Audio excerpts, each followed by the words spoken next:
नमस्कार दोस्तों, स्वागत है आपका हमारे इस चैनल धूप धुनुची आरती में। दोस्तों, मैं आज जगद्धात्री पूजा में आपको धूनों पुराणों का अनुष्ठान किस तरीके से करना है उस बारे में आपको बताने वाला हूँ। उसके साथ साथ धूप आरती के विषय में भी आपको बताने वाला हूँ। वैसे देखिए दोस्तों, धूनों पुराणों का जो अनुष्ठान है उस बारे में मैंने ऑलरेडी जो है दुर्गा पूजा के एक वीडियो में धूनों पुराणों विषय एक जो अनुष्ठान होता है उसके बारे में विस्तार से आप लोगों को बता भी दिया है और दिखा भी दिया है। तो अच्छा होगा कि आप वो वीडियो एक बार अच्छी तरीके से देख लीजिए तो आपको समझ में आ जाएगा। और यहाँ पर भी जो है एक ही तरीके से जो है आपको धूनों पुराणों का अनुष्ठान करना है। धूनों पुराणों का अनुष्ठान जो है विवाहित महिलाएं ही क्या करते हैं, पुरुष भी कर सकते हैं, पर जो कुमारी महिलाएं हैं वो धूनों पुराणों का अनुष्ठान नहीं किया करते हैं।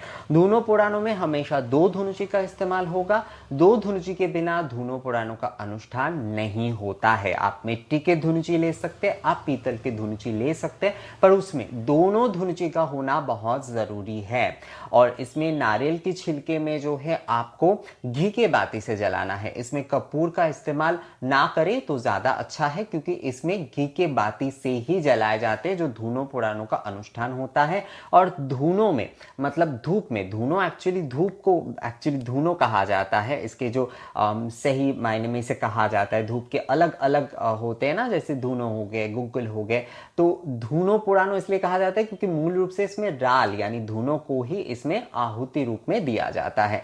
तो पीले वाले राल जो है वो आपको ले लेना है और उसके साथ साथ थोड़ा सा गुग्गुल जो है वो आप मिला लीजिए और वही जो है आपको इसमें आहुति देना है। और आहुति में आपको एक बात याद रखना है कि एक धुनुची में जब आप दे रहे तो कम से कम 2 बार दीजिए, दूसरे धुनुची में भी जब आप दे रहे तो कम से कम 2 बार देना चाहिए, अर्थात एक बार नहीं देना चाहिए। हमेशा जोड़े में होगा ये कार्य, इसलिए जो है आपको दोनों धुनुची इस्तेमाल करना है। दोनों धुनुची की कम में जो है ना धूनों पुराणों का अनुष्ठान नहीं होगा। कुछ लोग मिट्टी के जो छड़े होते उसमें भी करते हैं, तो उसमें भी किया जा सकता है, पर वो भी जो है वो दोनों लेना होगा। मूल विषय यही है कि दोनों धुनुची या फिर जो है दोनों अगर मिट्टी के छड़े हैं उसके इस्तेमाल करके धूनों पुराणों का अनुष्ठान करना होगा। उसमें घी के जो रुई के बाती है, घी में डुबोकर जो है उस रुई के बाती से नारियल के छिलके को जलाना चाहिए। जो पाट के जो वो लकड़ी होते हैं, एक्चुअली जो जूट स्टिक कहा जाता है, उसे भी छोटे छोटे टुकड़ों में जो है करके कई लोग करते हैं ये अनुष्ठान। पर मैं नारियल के छिलके में ही कहता हूँ क्योंकि वो सबसे ज्यादा शुद्ध होता है। तो नारियल के छिलके को आप छोटे छोटे करके मतलब उसके जो जटा वाले जो अंश है उसे ही आप लीजिए धूनों पुराणों के लिए। उसमें जो है घी के बाती से जो है आप जलाकर, उसके बाद यहाँ पर कोई मंत्र नहीं होता है, ये लौकिक अनुष्ठान होता है मूल रूप से। तो उसमें आपको जो है जय माँ जगधात्री या फिर जय श्री श्री जगधात्री दुर्गा माई बोल के भी जो है आप धूनों उसमें आहुति दे सकते हैं। इस प्रकार से दे सकते। कई लोग जो है वो मंत्र के साथ श्री श्री जगधात्री दुर्गा दिव्य नमः बोलकर भी अगर देना चाहते तो आप दे सकते हैं, पर इसमें अलग से किसी भी प्रकार का कोई धूप मंत्र उच्चारण करने की आपको जरूरत नहीं है। यहाँ पर केवल जयकार जय मां जगधात्री बोलते हुए ही जो है आपको धूनों उसमें आहुति के तौर पर देना है। तो विवाहित महिलाएं जो है वही ज्यादा तौर पर जो है इस अनुष्ठान को क्या करते हैं, पुरुष सदस्य भी कर सकते, पर कुमारी महिलाएं इस जो अनुष्ठान है उसमें भाग नहीं लेते हैं। तो धूनों पुराणों का अनुष्ठान आप जो है दिवा भाग में कर लीजिएगा, अर्थात पूर्वाह्न की जो पूजा है वो संपन्न होने के बाद ही जो है आपको धूनों पुराणों का अनुष्ठान करना चाहिए। कई लोगों ने मुझसे कहा था कि धूनों पुराणों का अनुष्ठान क्या हम लास्ट में करें या फिर मध्याह्न मतलब दोपहर की पूजा के बाद करें, तो नहीं, धूनों पुराणों का अनुष्ठान दिवा भागे होता है जो कि 12 बजे से पहले आपको करना होगा। तो इसलिए यही अच्छा होगा कि मध्याह्न की पूजा शुरू से पहले जो है आप धूनों पुराणों का अनुष्ठान कर लीजिए, उसके बाद जो है आरती आप करिए। आरती जैसे पूर्वाह्न की पूजा संपन्न होने के बाद आप एक बार आरती कर लीजिए और उसके बाद जो है धूनों पुराणों के अनुष्ठान के बाद आप एक बार संक्षिप्त आरती कपूर से कर सकते, धूप दीप से कर सकते। संक्षिप्त जो आरती या फिर धूप आरती जो है वो आपको कर लेना है। अब आ जाते हैं दोस्तों धूप आरती के विषय में। धूप आरती के विषय में वैसे मैंने अलग अलग जितनी भी सारे फेस्टिवल्स के ऊपर मैंने वीडियोस बनाए हैं, वहां पर मैंने स्पष्टता से जो है इस विषय को बता दिया है कि धूप आरती एक्चुअल में क्या है। धूप आरती में फिर भी जो है एक ही सवाल मुझे बार बार मिलता है कि धूप आरती का मतलब क्या केवल जो है धूप से आरती करना, क्या हम अगरबत्ती से या धूप बत्ती से आरती कर सकते हैं या नहीं। तो मैं फिर से आपको यहाँ पर कहता हूँ कि धूप आरती का मतलब होता है धुनुची धूप और पंचदीपक से आरती, उसके साथ चांबर से आप आरती कर सकते हैं अगर चाहे तो, पर धुनुची धूप, पंचदीपक और प्रणिपात इन तीनों से ही जो है ये धूप आरती संपूर्ण होती है। तो ये विषय जो है वो आपको ध्यान में रखना चाहिए। यहां पर अगरबत्ती का इस्तेमाल, धूप बत्ती का इस्तेमाल नहीं होगा। देखिए दोस्तों, कई लोग मुझे कहते हैं कि धूप बत्ती जलाना हमें अच्छा लगता है, तो आप वो जला ही सकते हैं।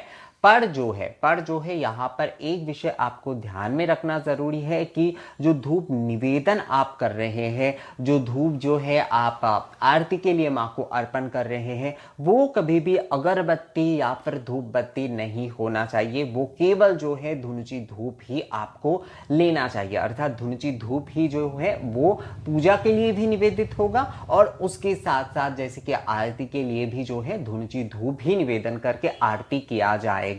ये विषय जो है आपको ध्यान में रखना बहुत जरूरी है। अगरबत्ती और धूप बत्ती जो है आप अपने शौक के लिए जला सकते हैं, पर उसका इस्तेमाल पूजा के उपचार में नहीं होता है और ना ही आरती में होता है, क्योंकि हवन धूप, यज्ञ धूप जो होता है वो धुनुची धूप ही होता है। ये मैं अपने ज़्यादातर वीडियो में ये बताता हूँ, फिर से आप लोगों का क्योंकि ये सवाल रहता ही है तो मैंने ये फिर से आपको बता दिया। दोस्तों, आप लोग ना, मैं जो वीडियोस बनाता हूँ उसे थोड़ा पूरा देखने की कोशिश कीजिए, तो आप लोगों के मन में ऐसे सवाल जो है दोबारा आएगा ही नहीं।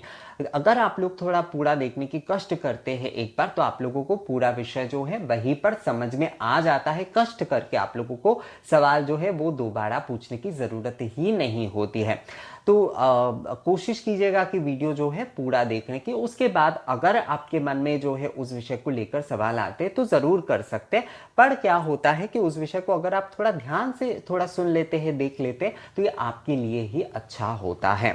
तो धूप आरती में जो है ये आपको वो, जैसे कि मैंने ऑलरेडी निवेदन के बारे में बता दिया है, मेरे जो पूजा विधि के वीडियो मैंने बनाए हैं जगद्धात्री पूजा के ऊपर, तो उसमें भी जो है आपको वो जो धूप यानी कि जो वो धुनुची धूप है उसे आपको जल का छिड़काव करते हुए शोधन करना है, गंध पुष्प से पूजा करना है और कहना है वनस्पति रसो दिव्य गंधाढ़ सुमनोहर मया निवेदित भक्ता धूप हयंग प्रतिगृहतं एष अरात्रिक धूप श्री श्री भगवती जगद्धात्री दुर्गा दिव्य निवेदयामि। ये कहते हुए जो है आपको धुनुची धूप निवेदन करना है और दीपक भी जो है आपको वो निवेदन यानी दीपमाला जो है वो भी आपको निवेदन करना है और उसे भी जो है एक ही प्रकार से शोधन करना है। अक्षत पुष्प और गंध चंदन से जो है पूजन करना है। दीपमाला की जो पंचदीपक होगा या सप्तदीपक होगा उसके पूजन करना है और उसके बाद जो है आपको कहना है सुप्रकाश महादीप सर्वतस्तिमिरापः सवज्जभ्यंतर योतिर्दीप हयंग प्रतिगृहतं एष निराजन दीपमालाय श्री श्री भगवती जगद्धात्री दुर्गा दिव्य निवेदयामि। ये कहते हुए जो है आपको दीपमाला निवेदन करते हुए आरती करना है और प्रणिपात सर्वमंगल मांगल्य शिवे सर्वार्थ साधिके शरण्ये त्र्यंबके गौरी नारायणी नमस्तुते, इसके पूर्ण जो है पाठ करते हुए आप मां को प्रणिपात करिए। चांबड़ अगर आप इस्तेमाल करते हैं तो आप धूप दीप के आरती के बाद, धुनुची धूप से आरती के बाद, दीपक से आरती के बाद आप चांबड़ से आरती कर सकते हैं। तो धूप आरती में आपको धुनुची धूप और पंचदीपक का इस्तेमाल करना ही होगा। केवल धूप से कोई आरती नहीं होती है।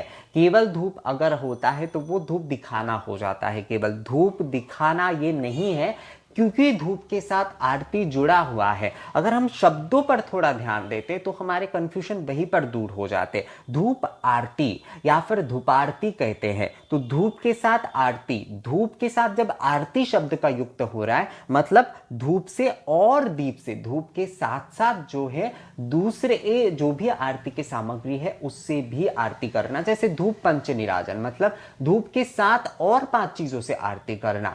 तो धूप आरती का मतलब धूप से और पंचदीपक या फिर सप्त दीपक से जो है आरती करना। और धूप मतलब हमेशा ही धुंची धूप होगा, उसमें दूसरे प्रकार का किसी भी धूप का कोई इस्तेमाल नहीं होगा। तो इसी प्रकार से जो है आपको धूप आरती करना है। बहुत सारे लोगों ने मुझे कहा है कि दादा हम विस्तारित आरती नहीं कर पाते क्योंकि हमारे पास उतना सामान नहीं होता है, जलपूर्ण शंख वगैरह ये सब कुछ नहीं होता है। तो कोई बात नहीं, आप हर बार जो है धूप दीप से ही आरती कर सकते हैं, उसमें कोई समस्या नहीं है। केवल जो है धूप आरती यानी कि धुंची धूप, पंचदीपक और प्रणिपात से ही आप अपनी आरती जो है वो संपूर्ण कर सकते हो, उसमें किसी भी प्रकार की कोई समस्या नहीं है। अगर नहीं है आपके पास सामग्री तो जरूरी नहीं है कि उसे हड़बड़ी में अभी खरीदने की जरूरत है, जो है जितना है उसी में ही जो है पूजा आरती ये सब कुछ संपन्न किया जा सकता है। उसके सारे के सारे विकल्प है, सारे के सारे पद्धति है, बस उन सारी चीजों को समझकर जो है उसका अनुसरण करना जरूरी है।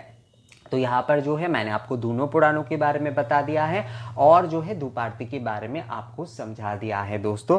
तो मुझे लगता है आप लोगों को दोनों पुराणों को लेकर और धूप आरती को लेकर जो भी कंफ्यूजन था वो दूर हो गया है। और हाँ, एक सवाल और आया था, एक शायद बहन ने मुझसे पूछा था कि जो दोनों पुराणों का अनुष्ठान है वो क्या हर बार किया जा सकता है, अर्थात पूर्वाह्न में, मध्याह्न में, अपराह्न में? तो नहीं, दोनों पुराणों का अनुष्ठान जो है वो एक बार ही किया जाएगा और वो पूर्वाह्न की पूजा के बाद ही करना होगा। अर्थात पूर्वाह्न की पूजा संपन्न होने के बाद आरती, दोनों पुराणों का अनुष्ठान उसके बाद होगा।